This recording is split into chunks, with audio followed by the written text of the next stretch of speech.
విశాఖపట్నం జిల్లా ఆనందపురం మండలం తల్లువాడలో Google data centre భూసేకరణ అంశం మరోసారి ఉద్రిక్తతకు దారితీసింది.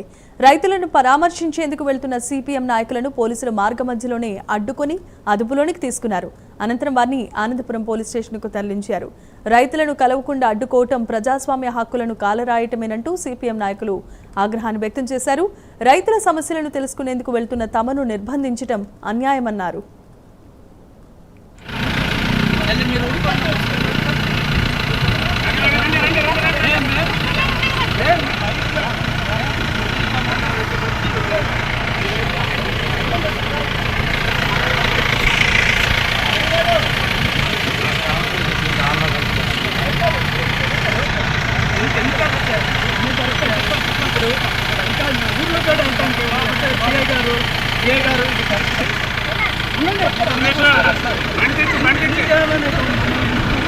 తాళం